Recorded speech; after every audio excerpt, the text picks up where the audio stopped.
دا ورور د استخارې په باره کې 2 سواله کړي دي. یو سوال دا دی چې استخارې د دعا چې کله موږ غواړو دې سره به لاسونه اوچتو که نه به اوچتو؟ دا فایدهمند سوال دی. نو دا مسله موږ که څه نږدې ورځو کې ذکر کړې وه، استخارې مسایل موږ بیانول چې استخارې د دعا دا به 2 رکعته لمونځو کې د فرضو نه علاوه چې سلام دې وګرځو نو بیا به دعا وغواړي. اگر که دې کې اختلاف دی، بعضو علما ویلي دي آخره کې معنی ده چې تشهد دې کله پوره کو درود دې په رسول وسلم ووایي نو همدقه قاعده کې به دعا وغواړي. دا مسله کې څه موږ ذکر کړی و، بندې کې تاسو ته یاد دی که نه یاد؟ خو راجح دا ده والله اعلم چې سلام به وګرځي بیا به دعا غواړي. حدیث کې دی صحیح بخاري کې دی فلیرکع رکعتین من غیر الفریضه ثم لیقل 2 رکعت دیو کې فرض لمونځ نه علاوه بیا دې ووایي. دا بیا اشاره دې طرف ته ورکوي چې سلام ګرځول نه بعد. اوس که سلام ګرځول نه مخکې څوک دعا وغواړي صرف ګناه کار خو نه دی کړی، بلکې د بعضو علماو دا قول دی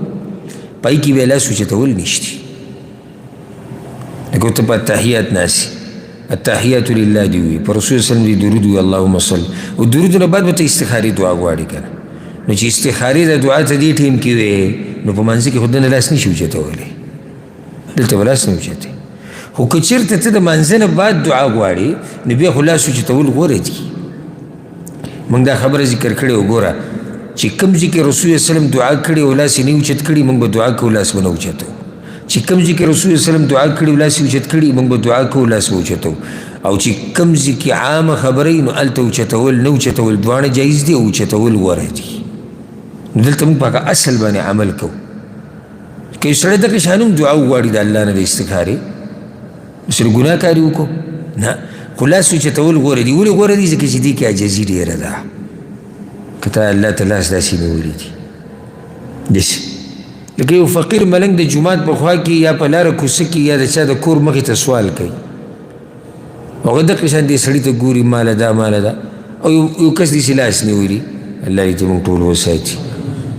یو کس داسې لاس نیولي نو دې کې بیا د فقر او غریبي او عاجزي ډېره راښکاره کېږي. نو الله ته لاس نیو کې عاجزي ډېره ده. نو یو سړی ته موږ باندې رد وکړي چې تاسو خو وایي چې فلاني ځای کې لاس مو اوچت او فلاني ځای کې مو اوچت، هلته هم عاجزي ده. نو هغه ما په اوله کې خبره وکړه چې هغه رسول الله وسلم په هغه ځایونو کې دعا کړې ده خو لاس یې نه دي اوچت کړي. نو موږ د پیغمبر نه مخکې خو نشو تللی، موږ به هم دعا کوو او لاس به اوچتو به نه به اوچتو. ولې به نه اوچتو؟ ځکه چې رسول الله وسلم نه دي اوچت کړي. نو ورسېدې په دې مسله که نه. دا بل سوال یې ډېر خوندور کړی وی همیشه موږ ته دا ویلی کېږي چې د استخارې یو کار چې ته کول غواړې او ته په 2 کارونو کې مترددي چې دا وکم که ونه کم او داسې وکم که دغه ونه کم،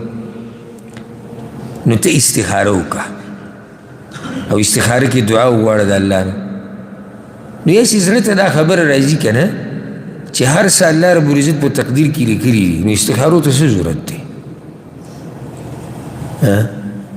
چې هر څه الله په تقدیر کې لیکلي دي، استخارې ته څه ضرورت؟ تاسو به جواب وکړئ چې محسوس کوي دا خبره چې علم دا داسې الله هر چا ته نه نصیب کوي، او چې محسوس کوي دا خبره چې علم څومره اوچت نعمت دی چې کوم ځای کې تا ته لار بندې شي نو ستا ذهن ته یو مسله راشي الله رب عزت ته هغه لار کولا وکړي، او چې محسوس کوي د علماو مقام. و دا اعتراض چې کافر ملحد او بل چا نه دی کړی، د هغوی اعتراضات خو بل شان دي. د یو مسلمان ورور ځان پوه کوي، ته به دې څه جواب کوي؟ څه به ورته وایي چې ګرځې یا لنډه یو نیم سړی چې د چا د سوال نه خلاصوي کړی، دا د کولو سوال دی؟ دا د کولو سوال دی، نور د خوراک سوال دی، خو د کولو دی که نه. یو سړي ته اشکال لاغی، هغه خپل اشکال بیانوي. نو بیا د علم د خاوند څه کار دی؟ علم په رڼا کې. بارک الله فیک. دا قید دی به ډېر ښکلی ولګو، د علم په رڼا کې. معنی که علم د سره نه وي بیا غلی شي، ته هم غلی شي، خو که علم د سره نی دله جواب ورکه دی پوه که دی مطمئن که ستا کار دا دی یعنی ته خلک زغلی چې دا کولو سوال دی او تا ته وګوره سوال ته دې وګوره یا ډایرکټ سړی بېعزته کول چې ته په اسلام اعتراض کې د هېڅ اعتراض دې نه کړی خو ځان پوه کوي نو جواب د دې مسلې هغه یاده کړه ګوره اول خو دا قانون یاد کړه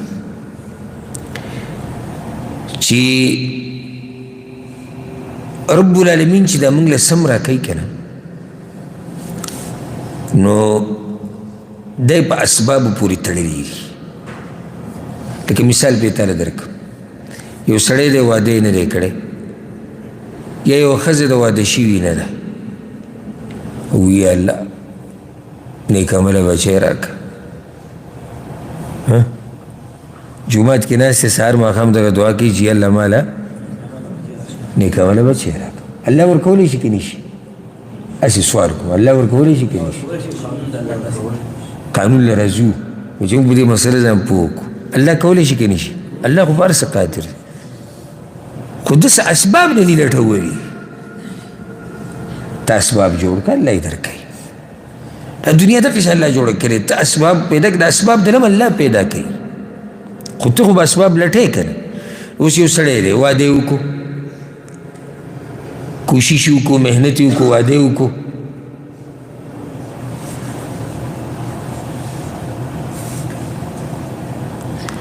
یو سړی دی کوشش یې وکړو محنت یې وکړو منډه وواله ځان له واده وکړو اوس وایي الله نیک عمله بچی راکړي اوس صحیح ده ځکه چې اسباب دې ولټول یا یو سړی کور کې پروت دی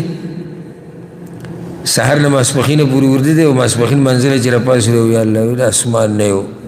100 لاکه راګزار کړي ملاویږي داسې الله یې کولی شي الله یې کولی شي خو دا طریقه د الله نه ده الله موږ ته دا خوري وي ته اسباب ولټوه زه به دله درکړم نو ته وځه بهر ته وګرځه الله وی فمشو فی مناکبها وګرځئ په دې ځمکه کې وګرځئ معنی د اسباب ولټوئ نو ته به اسباب ولټې الله رب العزت به د مریم په قصه کې مریم علیه السلام د عیسی علیه السلام مور چې کله هغه د کجوري هغه ونې له ورغله که نه او تکلیف پرې راغله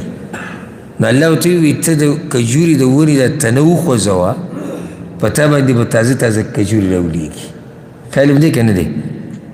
هسې د کجوري تنه څوک خوځولی شي که مونږ ورشو وبې خوځو نو زنانه به یې څه وخوځي نو بیا څه حکمت دی علماء حکمت دا دی چې الله وله دا تربیت ورکو چې ستا په دې خوځولو خو څه کېږي نه ته به څه وخوځې خو هسې یو سبب ورته الله ښایي چې هسې ته خو لاس وروله که نه نو کجوري به راوړېږي مقصد دا دی چې صحیح د الله رب العزت هر څه په تقدیر کې لیکلي خو دا په تقدیر کې چې تا ته څه میلاویږي دې اسباب دي لکه ما ورته وایو زموږ رزق لیکلی شوی دی نه دی لیکلی شوی نو وده به شو که نه وده کېږو نه نه مونږ خو پسې ویزې اخیستي دي او کم ځي ته لاړو او حالانکې دا زموږ عقیده ده یقیني چې رزق زموږ لیکلی شوی دی بیا ولې دا منډه اسباب دي څه چې زما په نصیب دي هغه لیکلی شوي دي نو دعا ولې د اسباب دي لکه زه دا غواړم چې یا الله ته ما جوړ کا زه اوس بیمار یم مثال کې او زه غواړم چې الله ما جوړ کړي نو ته یو سبب ولټوه هغه اسباب ډېر دي ته به دوایي استعمالوې ته به ډاکټر خواله ځې ته به ورزش کې ته به دا کې ته به دا کې په هغه اسبابو کې یو سبب دا دی چې ته الله ته فریاد وکړي ورسېدي به که نه نو ته به الله ته فریاد وکړي چې یا الله ما جوړ کړه یا الله ما روح کا الله به دې روح کړي استخاره چې کله موږ کوو که نه دا موږ اصل کې یو سبب لټوو زه دا وایم چې یا الله په کوم کار کې خیري هغه زما په نصیب کا نو که زه په کور کې دقه شان غلی ناست یم بوتل غریب د سره څه غږ نه کوم او غواړم دا چې هغه څه دې وشي چې په څه کې خیري نو ته خو بس اسباب لټې که نه هغه اسبابو کې یو سبب څه دی د الله نه دعا وغوښته نو استخاره موږ د دې دپاره کوو چې څه زموږ په نصیب وي چې د هغې دپاره یو سبب ولټوو پته نشته زما به د اوږد تفصیل پوه شوې که نه لکه اوس یو دې سره یو مسله بله م یاده کوي یو سړی به دا وایي چې دا خو د ده په نصیب کې لیکلی شوي وو نو که دعا یې غوښتلی هم نه وی ده ته رسېدو دا اعتراض یو کس کولی شي د دې جواب اوس واوره تقدیر اصل داسې لیکي لکه حدیث کې راځي چې تقدیر په دعا سره بدلیږي هغه څنګه بدلیږي الله رب العزت لیکلي چې زه به دا پلانې کس بیمار وم دا په تقدیر کې دي بیا الله ته پته ده الله ته خو د مستقبل پته ده که الله ته پته ده چې دی به بیا دعاګانې غواړي فریاد به کوي ما ته نو د هغه فریاد د لاسه به زه دی ښه کمه خیال هم دی که نه دی دې ته وایي دعا تقدیر بدلی نو الله ولې انتظار ونه کو د دې دعاګانو پورې ځکه چې هغه ته مستقبل معلوم دی انتظار خو به هغه چا کولی چې چاته مستقبل نه معلوم لکه اوس یو سړی دا وایي انسانانو مثال والا الله خو اوچت مثال دی یو سړی دا وایي چې زه دې پلاني له سزا ورکوم صحیح شو نور دې د څه نه خبر نه دی خو صرف یې فیصله صادره کړه چې زه به دله جیل ته یې واچوم 2 ورځې بعد د مور راله ورې وټکو ټک ټک راووت زما دا بچی پرېږده و زموږ د کور څوک نشته و دا هغه بچی وله پرېښود 2 ورځې بعد ده ته د اول نه پته و چې د مور به راځي دا اوس انسان دی رب العالمین د یو انسان عمر ولیکو چې د 80 کاله عمر دی خو د ده مور به ډېرې دعاګانې غواړي چې یا الله زما دې بچي له عمر اوږد که نو زه به ول 80 کاله کوم ما خو کوشش ډېر وکړو د وضاحت په تاسو پې ورسېدی که دغه هم الله په تقدیر کې لیکلې ده د تقدیر نه خبره ونه وته الله ته پته و نو انتظار ته ضرورت نه و الله ته پته و چې ده په ده به سخته راځي خو د پلار به د لپاره ډېرې دعاګانې غواړي په ده به سخته راځي خو دی به هغه پلانې نیک عمل کوي د هغې د لاسه به زه دنه دا سخته لرې کړم نو الله رب العزت صحیح دی زموږ په تقدیر کې خبره لیکلې ده چې داسې به کېږي داسې به کېږي داسې به کېږي خو الله ته بیا دا هم پته دی چې هغه پلانې به استخاره کوي هغه پلانې به څه کوي استخاره به کوي نو چې استخاره کوي نو راشه د په تقدیر کې دا خیر ولیکه اوس ورسېدی که نه الله دې موږ په دې دین باندې پوه کړي